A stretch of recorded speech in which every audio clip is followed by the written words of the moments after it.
Jésus est en vie. Le livre de la Genèse chapitre 11. Toute la terre avait une seule langue et les mêmes mots. Comme ils étaient partis de l'Orient, ils trouvèrent une plaine au pays de Shinéar, et ils y habitèrent.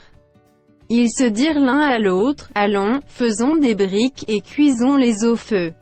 Et la brique leur servit de pierre, et le bitume leur servit de ciment.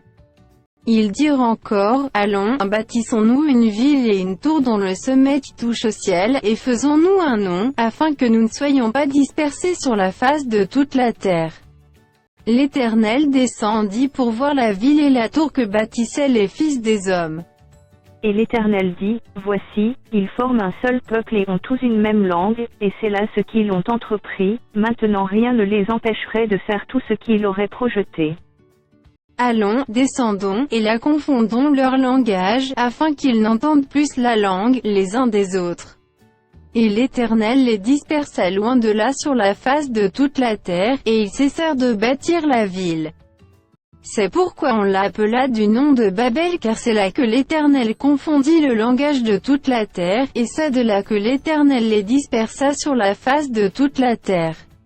Voici la postérité de Sem. Sem, âgé de 100 ans, engendra Arpachshad, 2 ans après le déluge. Sem vécut, après la naissance d'Arpachshad, 500 ans, et il engendra des fils et des filles. Arpachshad, âgé de 35 ans, engendra Shélar.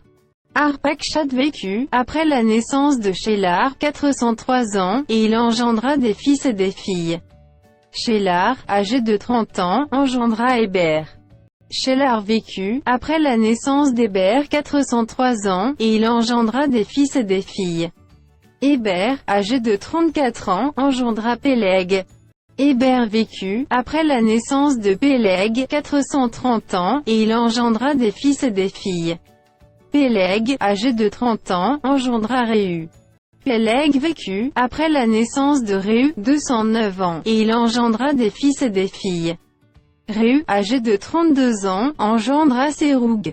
Réu vécut, après la naissance de Séroug, 207 ans, et il engendra des fils et des filles. Séroug, âgé de 30 ans, engendra Nakor. Séroug vécut, après la naissance de Nakor, 200 ans, et il engendra des fils et des filles.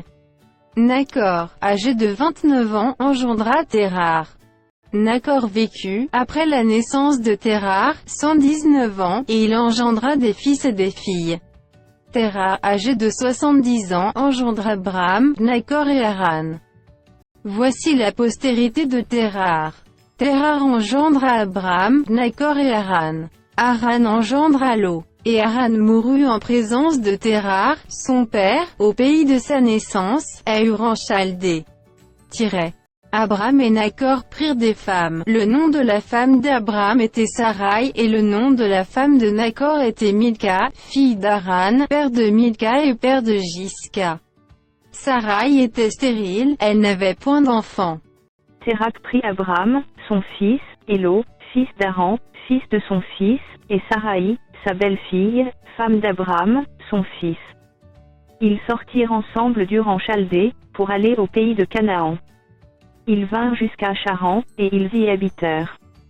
Les jours de Térar furent de 205 ans, et Térar mourut à Charan.